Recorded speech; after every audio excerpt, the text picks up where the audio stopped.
한국경제TV 생생한 실전 투자 정보 와우퀵. 월 5,000원 커피값으로 투자 정보가 내 손 안에 배달됩니다. 와우퀵 N에서 만나요.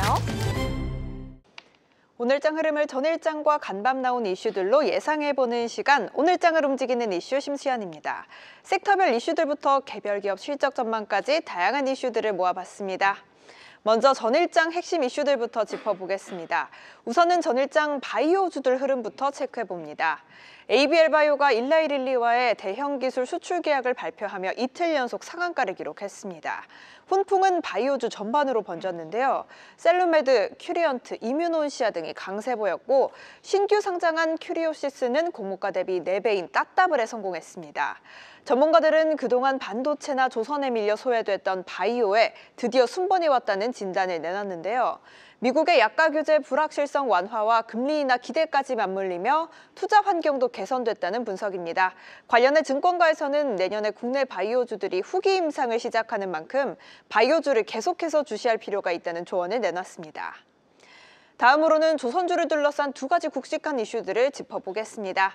우선 초미의 관심사였던 한미 관세안보 팩트시트의 발표가 임박했다는 이야기가 나옵니다. 이는 곧 조선업협력의 핵심 축인 마스카 프로젝트의 세부 조율이 끝나감을 뜻하는데요. 미 해군 유지정비 물량의 장기 배정 여부가 곧 확인될 수 있겠습니다. 여기에 태광그룹이 K조선 인수전에 뛰어들었다는 소식이 전해지며 조선 산업 내에 지각 변동이 감지되고 있는데요. K조선은 올해 영업이익 1,000억 원이 예상되는 중소형 탱커 강자이자 마스카 프로젝트의 MRO 사업을 맡을 가능성이 높은 기업으로 평가됩니다. 정책 변수와 M&A 이슈가 한꺼번에 겹치며 조선주에 관심이 쏠릴 수 있으니 관련주들 유심히 지켜봐야겠습니다. 한편 간밤 셧다운 종료에도 불구하고 반도체주들이 일제히 하락했습니다. 엔비디아는 3.6% 가까이 하락했고 TSMC, 마이크론, 인텔 등 너나 할 것 없이 약세 보였는데요.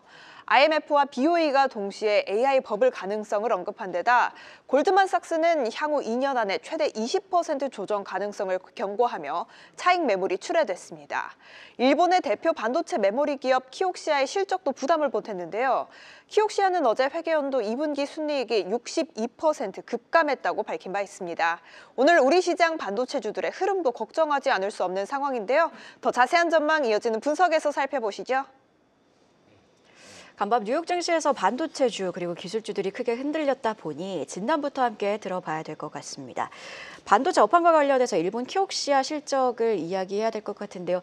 사실상 어제 우리 증시 같은 경우에는 수능일로 마감이 1시간 밀렸다 보니 우리 시장 장중에 나온 뉴스라고 봐도 될 것 같습니다.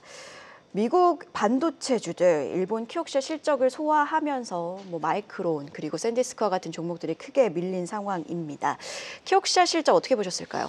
먼저 실적에 대해서 되게 안 좋다라는 내용들이 있는데 그거는 그냥 내용만 봤을 때 안 좋은 거고요. 그 뒷단에 이제 앞으로에 대한 예정이나 그런 거 봤을 때는 오히려 좀 기대감이 형성이 되어 있습니다. 그래서 내용을 좀 자세히 살펴보니까 예상치보다는 미치 못했습니다. 그러면서 실적 부진과 관련된 내용들을 하기 전에 결국 이제 예상치에 미치지 못했다 보니까 이게 좀 분위기가 흔들어졌는데 그러면서 미국의 그 샌디스크 기업도 같이 좀 부각을 받은 거거든요. 근데 이게 내용을 보면은 키옥시아의 홀딩스의 자회사가 샌디스크와 조인트 벤처를 맺고 있다 보니까 샌디스크 쪽에 좀 영향을 미친 것으로 좀 판단이 됩니다. 근데 이 실적에 대해서 좀 잘 살펴본다 한다면 부진 주요 원인이 스마트폰 수요 증가로 인해서 수익성이 낮은 스마트 기기 제품에 대한 매출이 굉장히 좀 35% 차지를 했기 때문에 결국은 이제 추후에는 이 비율을 좀 낮추고 낸드 쪽이나 그런 쪽으로 PC나 SSD 쪽으로 오히려 이제는 방향성을 잡겠다. 그래서 수익 회복에 대한 기대감이 좀 어느 정도 반영되고 있다 보니까 오히려 지금 키옥시아에 대한 분위기보다는 지금 앞으로에 대해서 그 기업이 낸드나 SSD 낸드 쪽으로 분위기가 잡혀가게 된다 한다면 실적에 대한 기대감이 오히려 있을 수 있겠다라는 관점을 보고 접근을 하시는 게 좋을 것 같습니다.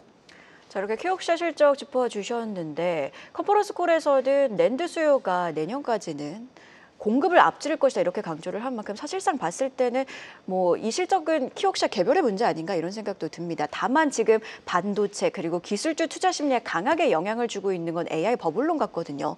AI 버블론은 어떻게 보세요? 이게 좀 큰 부담 요소지 않을까 싶은데. 일단 지금 3대 지수나 그런 영향들을 좀 봤을 때 그 12월에 기준금리 동결 가능성이 먼저 이제 큰 것으로 좀 보여지고 있고요. 그것 때문에 지금은 지수가 좀 일부 좀 출렁인 것도 있긴 하지만 이게 지금 여러 가지 AI 거품론에 대한 내용들이 좀 상당합니다. 그래서 이 내용들보다도 기존에 계속 좀 이 얘기가 나왔으니까 이게 지금 좀 앞으로 장기적으로 지속될 수 있다라는 게 내용들이 나와 있긴 한데 그 외에도 지금은 공매도 투자자 중에 이제 마이클 버리가 있거든요. 그쪽에서 지금 SEC 등록 투자 자문 지위를 좀 해제가 됐는데 그 부분에 대해서 SNS에 올리면서 추가적으로 팔란티어 등에 대한 주식에 대해서 이제 풋옵션을 뭐 걸었다 이런 내용들이 있습니다. 그래서 여기에 대한 워낙 이 분이 자체가 결국은 그 AI에 대해서 거품론 부분에 대한 굉장히 좀 강조를 하는 분이기 때문에 이 영향도 좀 미친 것으로 보고 있고요. 또한 이제 JP 모건이 최근에 그 AI 붐에 따라 그 가장 큰 것은 좀 두려움이다라는 내용들을 좀 밝혔습니다. 근데 닷컴 버블과 관련된 거를 좀 연결시키면서 얘기를 했지만은 결국은 이제 여기에서 주요한 포인트가 뭐냐면 AI 기업들이 닷컴 사태 때, 그러니까 닷컴 버블 때보다는 지금은 잉여 현금 흐름들이 많기 때문에 그 예전과는 좀 다를 수 있다라는 내용들이 또 나와 있다 보니까 지금 거품론에 대해서는 내용이 계속 좀 지속될 수 있긴 하지만은 아직까지는 그렇게 큰 문제가 되진 않는다라고 볼 수 있을 것 같고요. 지금은 그 AI 쪽에 대해서도 뭐 조정 시 매수 관점으로도 굉장히 좀 많이 얘기를 하고 있고 미국 쪽에서 펀드 매니저 대상으로 좀 조사를 했을 때 엔비디아에 대해서도 한 70% 정도로 지금 계속 보유를 하고 있다 합니다. 그만큼 AI 쪽에 대한 계속 기대감이 좀 많이 형성이 되어 있고 기업과 기업 간의 투자가 계속 이루어지고 있기 때문에 거품론은 나올 수는 있기는 하겠지만은 엔비디아 실적 발표 이후에 만약에 실적이 굉장히 좋아진다 한다면 오히려 이 거품론이 또 잠재워질 수 있다는 점도 체크를 하셔야 될 것 같습니다. 그러면은 지금 국내 반도체주를 좀 생각을 해봐야 되는데 반도체의 경우에는 지금 미국 기업가와의 연관점 산업적인 구조를 봤을 때는 굉장히 다릅니다. 그래서 미국에서는 기업과 기업 간의 투자가 이루어지게 된다 한다면 그 계약을 통해서 우리나라의 경우에는 벤더들을 통해서 이제 제품을 해서 납품을 하는 구조다 보니까 결국 수치적이나 이런 부분들이 그렇게 크게 문제 없을 것 같고요. 기존에 좀 투자가 계속 좀 이어졌던 부분들이 있기 때문에 국내 반도체주의 경우에는 큰 타격이 없을 것으로 좀 보고 있습니다. 다만 증시에 대해서는 변동성이 좀 상당히 보여질 가능성이 높기 때문에 삼성전자, SK하이닉스의 경우에는 결국 지금 분할 매수 관점으로 보시면서 계속 접근을 해보실 필요가 있지 않나라는 말씀드립니다. 엔비디아가 다음 주에 실적을 발표하는데 계속해서 이렇게 AI 버블론이 들려오니 그냥 빨리 엔비디아가 실적을 발표해줬으면 좋겠다 이런 생각도 드는 것 같습니다. 엔비디아 실적까지 계속해서 긴장 놓치지 말고 주시해봐야 될 것 같습니다. 자, 바로 이어서 두 번째 소식도 함께 확인을 해보도록 하겠습니다. 지금 저희 두 번째 소식 어떤 내용인지 함께 체크를 해봐야 될 것 같은데요. 어떤 내용인가요? 일단 패드시트와 관련된 부분을 통해서 이제 조선업 관련된 내용들이 좀 있습니다. 물론 이제 이 패드시트에 대해서 뭐 오늘 나온다, 뭐 내일 나온다, 뭐 그런 내용들이 있긴 했지만 대통령실 입장에 대해서는 아직까지는 지금 방안이 논의 중으로 좀 알려져 있기 때문에 미정이 되어 있다. 그러니까 앞으로는 좀 발표될 가능성이 높기 때문에 이 점을 좀 체크를 하셔야 될 것 같고 아마 내용이 포함이 된다 하면은 결국은 핵 연료 잠수함 보유 승인과 관련된 내용들이 좀 있을 가능성이 높습니다. 그래서 조선과 관련된 내용들을 봤을 때는 계속 좀 이어질 가능성이 높다라고 보시면 되는데 다만 지금 조선주의 경우에는 최근에 이제 흐름들이 그렇게 좋지 못했습니다. 그래서 많이 눌렸죠. 11월부터 계속 좀 눌렸던 이유가 여러 가지 좀 내용들이 있는데 내년에 대해서 이제 새로운 발주량이 좀 줄어들 가능성이 높다라는 내용들이 좀 나와져 있었고 그 내용 때문에 일부 좀 어느 정도 작용을 했던 모습들을 보입니다. 그렇다 보니까 이 내용들이 계속 좀 유지가 될지 안 될지는 아직까지 파악이 되진 않지만은 그렇다 하더라도 기존에 이제 조선업과 관련된 기업들을 살펴봤을 때 3년치 수주 잔고나 이런 부분들이 계속 좀 있고 그리고 이전에 그 공급 계약 방식들이 헤비테일 방식에서 표준 방식과 같이 좀 겹치는 시점이다 보니까 3사 모두 그렇게 실적에 대해서는 그렇게 크게 문제가 없을 것 같고요. 오히려 지금은 미국과 관련된 부분들을 봤을 때 마스가 프로젝트가 본격적으로 좀 진행이 된다 하면은 오히려 기대감이 좀 상당히 남아 있다라고 보시면 될 것 같습니다. 그래서 대형 3사에 대해서는 실적은 여전히 긍정적이다라고 볼 수 있을 것 같고 마스가 프로젝트에 대한 기대감이 아직까지 남아 있다 보니까 오히려 지금은 조선주의 경우에는 관심을 가져야 될 것 같고요. 하나오션의 경우에는 결국은 이제 팩트시트에 따라 내용이 좀 달라질 수 있기는 하지만 한미 핵추진 잠수함 협력과 관련된 내용들 또한 첨단 조선 기술로 지원한다라고 예전에 좀 내용들이 나왔기 때문에 수혜를 받을 수 있다 보니까 이 내용을 기다리고 오히려 접근이 가능하다라는 말씀드리겠고 HD 현대중공업과 미포도 여전히 긍정적입니다. 다만 이제 변동성을 계속 좀 유의해야 되기 때문에 분할 매수 관점으로 접근을 해보면 좋지 않을까라는 말씀드립니다. 지금 팩트시트가 이르면 오늘 나올 수도 있다 이렇게 강조를 해주셨습니다. 실제로 나오는지는 계속해서 지켜봐야 될 것 같고요. 자, 그리고 조선업계 관련해서 태광그룹이 K조선 인수전에 뛰어들었다는 소식도 있습니다.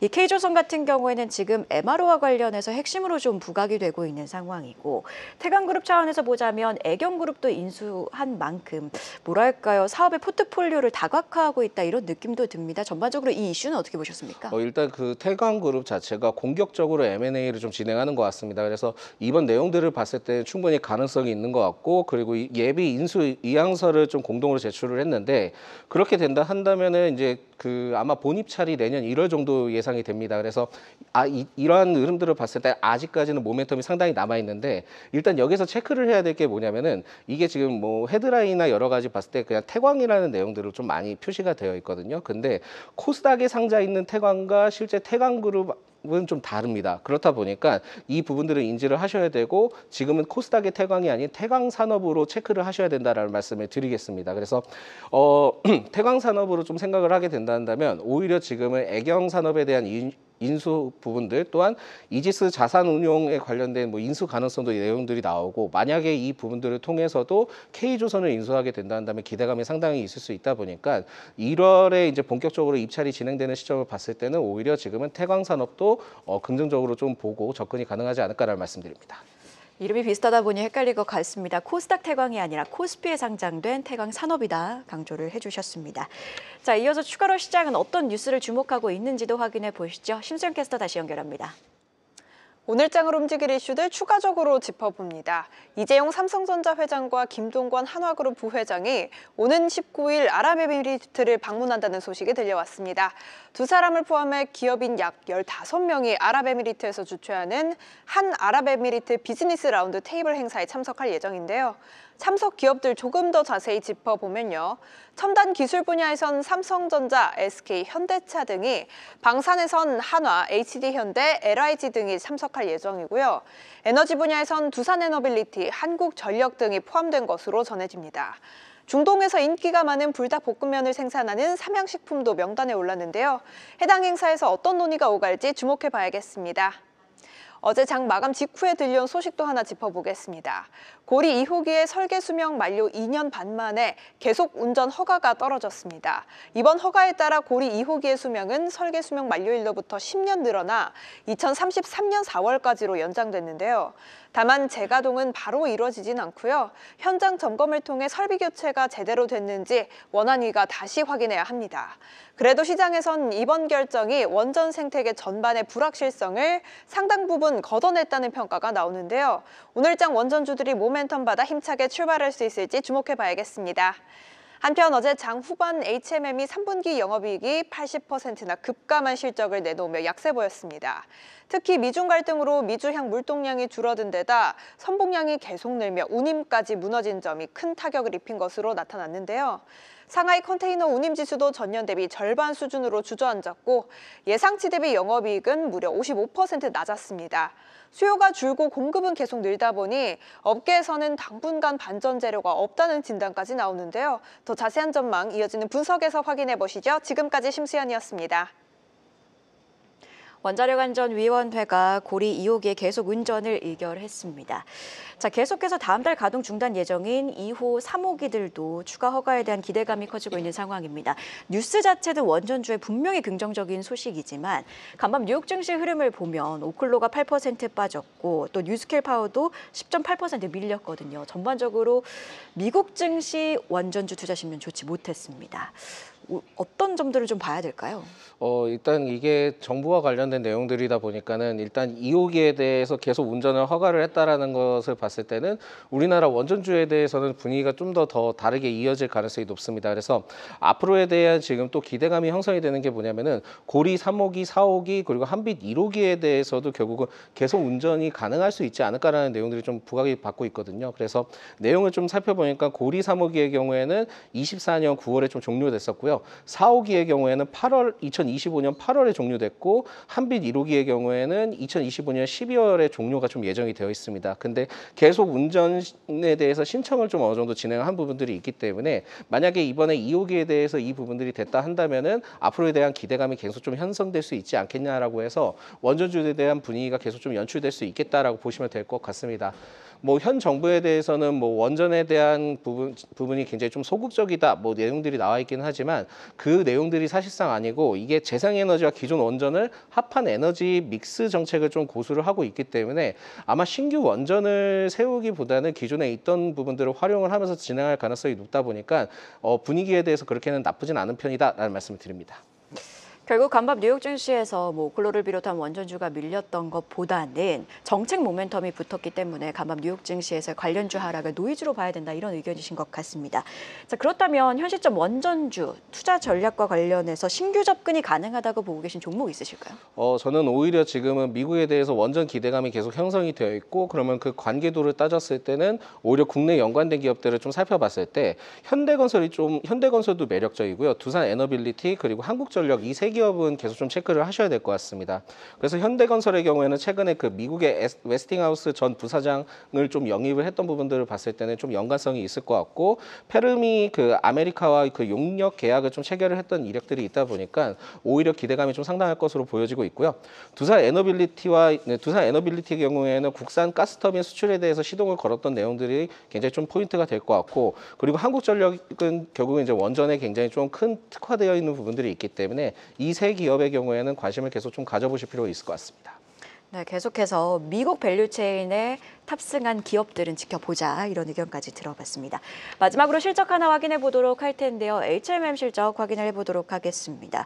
관세 리스크가 해운업계를 덮치면서 3분기 영업이익이 전년 동기 대비 약 80%나 급감한 것으로 나타났습니다. 주가도 지금 고점 대비 한 20% 정도 빠진 상황이거든요. 다만 지금 컨센서스랑 비교했을 때는 HMM 실적 사실상 봤을 때는 예상 상회거든요. 4분기 전망 어떻게 보고 계세요? 일단 뭐 실적적인 내용들보다는 운임지수에 따라 좀 어느 정도 반등이 계속 나와줘야지 이 기업에 대해서는 굉장히 좀 특화될 수 있다, 효과가 있을 수 있다는 걸 반드시 좀 체크를 하셔야 될 것 같습니다. 그래서 이 내용들도 있기는 하지만 지금 또 미국이 중국의 선박에 수수료를 부과하기로 결정했었던 부분들이 있었는데 그거에 대한 또 유예 내용들이 나와주고 있거든요. 그렇다면은 기존에 이게 반사수의 기대감이 좀 어느 정도 반영됐던 부분들이 사그러질 수 있다는 점도 체크를 하셔야 될 것 같고요. 한국해운협회가 또 포스코 그룹에 대해서 HMM 인수 추진을 중단해달라고 또 공식적으로 요청을 했기 때문에 좀 많이 좀 시끄럽습니다. 그래서 이 점을 봤을 때는 좀 주가를 기다려 보셔야 될 것 같고 앞으로 이 HMM이 상승하기 위해서는 운임지수 상승이 제일 포인트가 될 수 있을 것 같고요. 그리고 이전에 하림 인수와 관련된 내용들 봤을 때도 뭐 주가가 그때 당시 때 큰 탄력도를 얻었던 가운데 결국 만약에 이게 포스코와 관련된 부분들이 인수를 만약에 본격적으로 진행을 하게 된다면 기대감이 상당할 수 있다라고 보시면 될 것 같습니다. 그래서 구체적으로 반전 분위기가 나왔을 경우 때 그때 좀 접근이 가능하지 않을까라는 말씀드립니다. 네, 이렇게 HMM 실적 전망까지 들어봤습니다. 이렇게 오늘은요 프레시드 경영전략연구소 반종민 소장과 함께했습니다. 고맙습니다. 계속해서 다양한 경제 이슈를 알고 싶다면 구독과 좋아요, 알림 설정 부탁드립니다. AI 캐스터 권미정이었습니다.